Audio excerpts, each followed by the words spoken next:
Assalamu алейкум туғандар, қандайсыздар? Назарыңыздарда қайрадан эле Базар Жок каналы. Бүгін 19 май 2022 жыл. Мен Бишкек шаарынын түндүк тарабы, Объездойдун жээгинде Красный строительден бир сиздерге сатылуучу үй көргөзмөкчүмүн. Мына бул конуштан туғандар. Бул жер жайгашкан жери жөнүндө айтсак, Дордойго 2 км аралыкта жайгашкан, чыгыш тарапта 2 кмден кийин Дордой базары жайгашкан туғандар.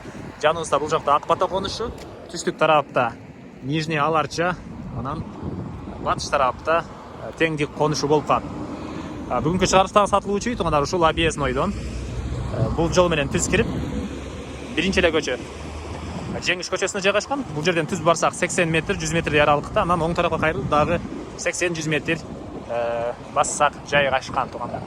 Анан бул Объездойдон көптөгөн маршруткалар бул жака Дордой базарына, батыш тарапка Ош базарына, Маевка жана ошол Бишкектин көп эле жерлерине маршруткалар жүрөт бул жерден тугандар.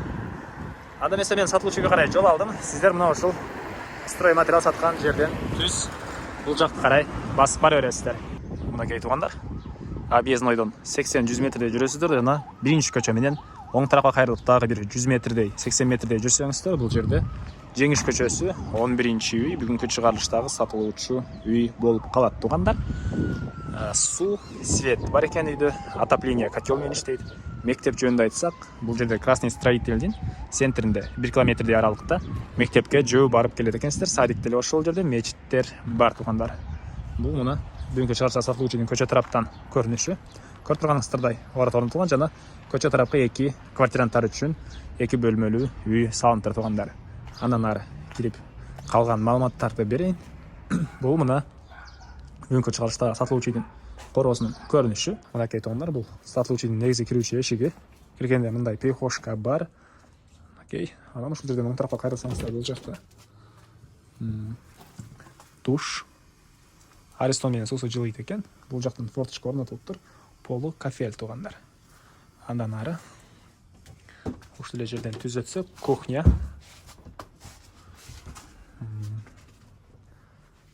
Көрүп турганыңыздардай кухня мебелдер орнотулган. Ички тарабынан суу чыгарылып, раковина орнотулуптур тугандар. Анан паровой отоплениянын котелу деле ушул жерде жайгашкан.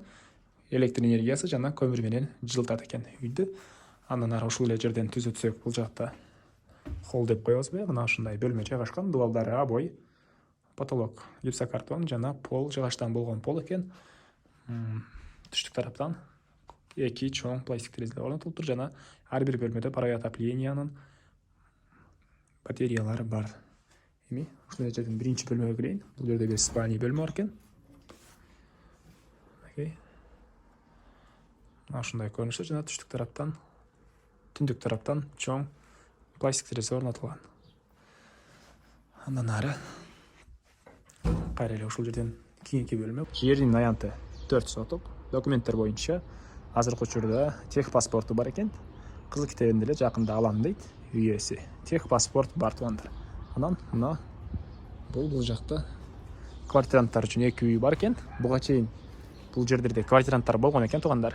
Азыркы учурда кандайдыр бир себептерден улам квартиранттар жок жана көпчүлүк квартиранттар жана айткандай эле Дордойго жакын болгонуна байланыштуу ошол Дордойдо иштегендер киришет экен тугандар. Мына эчки тарабында көргөзө кетейин. Ушундай көрүнүштө азыркы учурда бир аз ремонт иштери жүрүп аткан окшойт. Өзүңүздөр деле көрүп байкасаңыздар болот тугандар.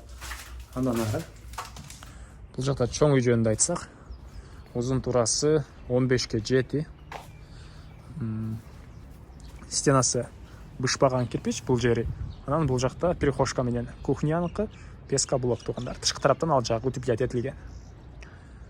Азыр сиздерге биринчи эле болуп бул үйдүн ички тараптарын көргөзөйүн, андан соң чыгып дагы короосунда калган маалыматтарды берем. Мына алды тарабында кандайдыр жер жемшикке жер. Бул жакта бир склад үчүн песка блок менен башталган помещение тугандар. Анан бул жерде жүзүм бактары. Мына ушундай көрүнүштө. Азыр сиздерге ички тараптарын көргөзөйүн, андан соң чыгып дагы калган маалыматтарды берем туган. Мен кайра эле үйдүн короосундамын тугандар.